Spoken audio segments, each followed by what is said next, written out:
রাসূল সাল্লাল্লাহু আলাইহি ওয়াসাল্লামের অন্যতম চিকিৎসা পদ্ধতি হল হিজামা। তিনি হিজামার উপকারিতা সম্পর্কে অবহিত করেছেন, উৎসাহিত করেছেন এবং নিজে চিকিৎসা গ্রহণ করেছেন। হিজামার ব্যবহার রাসূল সাল্লাল্লাহু আলাইহি ওয়াসাল্লাম ও সাহাবাদের কাছে ব্যাপকভাবে প্রচলিত ছিল। হিজামার মাধ্যমে দূষিত রক্ত টক্সিন বের করে নেওয়া হয়। এতে শরীরের মাংসপেশিগুলোতে রক্তপ্রবাহ দ্রুততর হয়। পেশি, চামড়া, ত্বক ও শরীরের ভেতরের অর্গানগুলোর কার্যকারিতা বৃদ্ধি পায়। ফলে শরীর সতেজ ও শক্তিশালী হয়। আরব বিশ্বে হিজামা বেশ জনপ্রিয়। এটি ৩,০০০ বছরেরও বেশি পুরনো চিকিৎসা পদ্ধতি। মধ্যপ্রাচ্য থেকে উৎপত্তি হলেও চিকিৎসা পদ্ধতি হিসেবে চীন, ভারত ও আমেরিকায় বহু আগে থেকেই এটি প্রচলিত ছিল।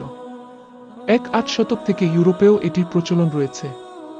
আনাস বিন মালিক রাদিয়াল্লাহু আনহু বলেন, রাসূল সাল্লাল্লাহু আলাইহি ওয়াসাল্লাম হিজামা লাগিয়েছেন। আবু তায়েবা তাকে হিজামা করেছেন। তিনি তাকে ২ চা প্রায় ৫ কেজি খাদ্যদ্রব্য দেওয়ার নির্দেশ দেন এবং তার মালিকদের সঙ্গে আলোচনা করেন। এতে তারা তার উপর ধার্য করা কর কমিয়ে দেয়। তিনি আরও বলেন, তোমরা যেসব পদ্ধতিতে চিকিৎসা করাও হিজামা সেগুলোর মধ্যে উত্তম ব্যবস্থা অথবা বলেছেন, এটি তোমাদের ওষুধের মধ্যে অধিক ফলপ্রসূ। ভিডিওটি ভালো লাগলে অবশ্যই একটি লাইক দিবেন।